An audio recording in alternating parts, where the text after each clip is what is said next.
Alright, today I'm going to give you guys a detailed look at this Threezero DLX line. This is Iron Man Mark II. I think they're pretty much done with all the initial 7. Let's see, is one out? I think 1 is out. 2, 3 is out. 4, 5. 5 is on pre-order. And 6, I'm not even sure anymore. 6, 7, I'm not even sure anymore. But yeah, there's Mark II, so let's get into it. Alright, and here's Mark II outside the packaging, and let's go over accessories first. So we have the base, and then the articulated arm, and then 4 effect pieces. And next up you get, let's see if I can zoom in, right here you get the rocket's forearms, and then 4 set of left hands, and 4 set of 4 right hands. Not 4 set, 4 left hand and 4 right hands. And there's the figure. And let's see, let's bring him up closer so you guys can see. I mean, the only difference between this and the Mark III are these little rivets that they added in, and of course the color. Instead of red and gold, you get silver all over, and this is it. A lot of people like Mark II. Honestly, I don't. I'm not a huge fan of Mark II. I like red and gold on my Iron Man, not silver. The only silver Iron Man I like is Mark I. That's the only one I like. But yeah. This is... I don't even know how many people are still watching Iron Man reviews, because it's been done. It's been so overdone, and yeah. The only reason I'm still collecting Iron Man is because I really like the DLX line. They are fantastic. The joints are nice. They're metal joints, and then they have good weight to it, and there's still light up features. And yeah, it's just overall a very, very sturdy figure coming from Threezero. Here, these 2 panels can come down just to give your figure a little more range of motion from the front here. So his arms, let's see, the shoulder pad can of course be detached, I guess. Here's the hinges. There's one right here, and there's one up top, and then it clamps on to the shoulder pad, which I'm gonna leave out just to show you guys the articulation here. And then shoulders can swing forward, and the butterfly joint right there, really nice. Allows his arms to move all the way up. Look at that. Very good range. Really, really sturdy ball hinge joint here. Full rotation, of course, and then bicep swivel. And then we have double jointed elbows right here. And ball jointed wrists. And then, as far as the torso is concerned, let's see if I don't think when you pull this apart, here's where you put in the batteries for the chest. Sorry, I don't have batteries at the moment, so I will not be able to show you guys what he looks like when it's lit up. But at least not in the video. I'll probably, when I post photos, I'll probably be able to find some batteries to put it in and show off his light up features. But you need to unscrew this in order to get the little LED panel with the battery compartment out. Then once you did that, put that in back in, and then you could press the chest. The out reactor is actually a button.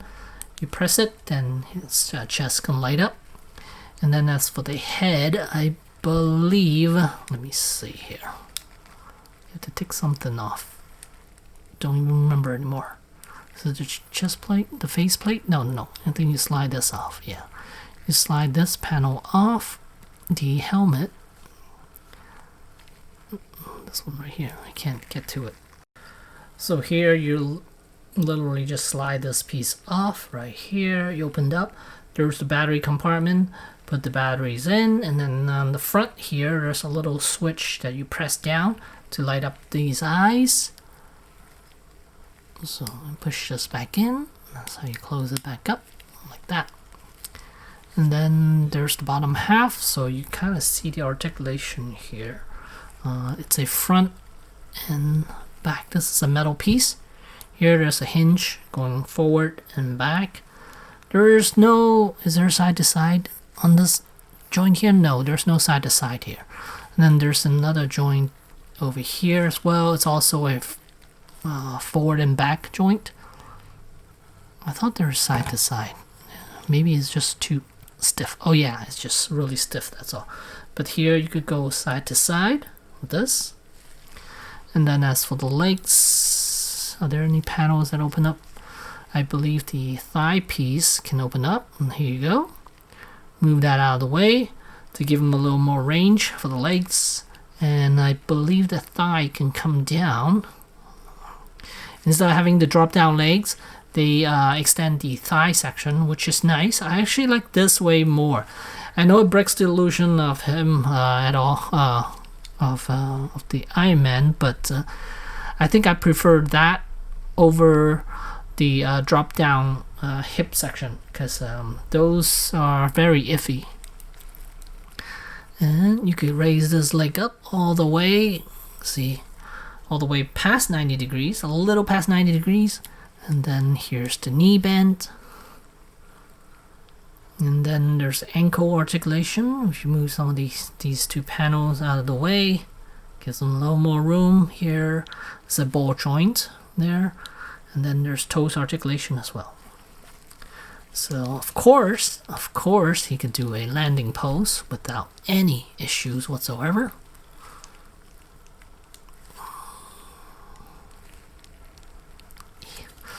The leg spread is a little tight though. If you spread his legs, it's really, really tight.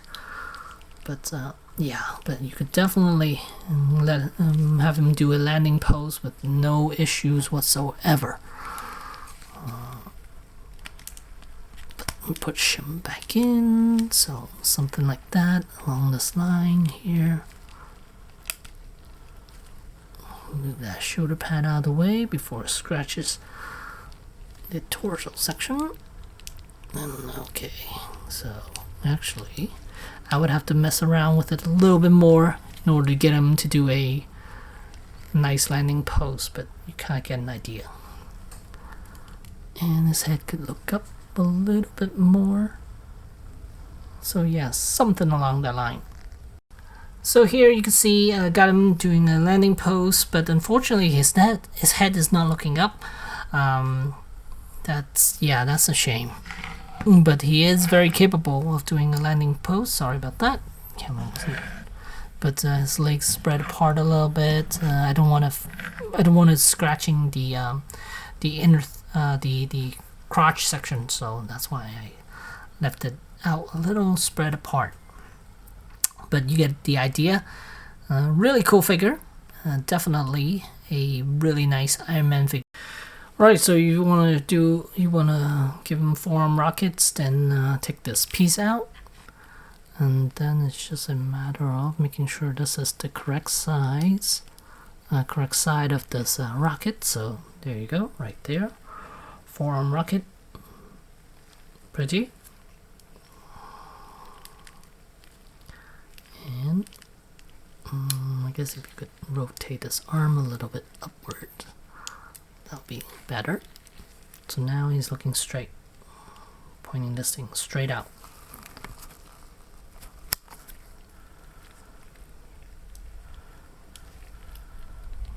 A little slanted like that. It's very cool.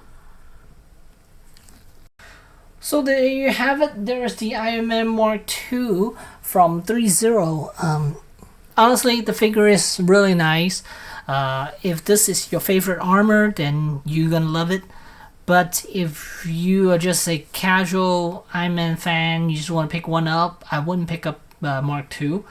I would pick up Mark III or 50 or 85 or Mark 7 or any of those, or 43, 42, stuff like that. I wouldn't pick this one up as my one and only Iron Man.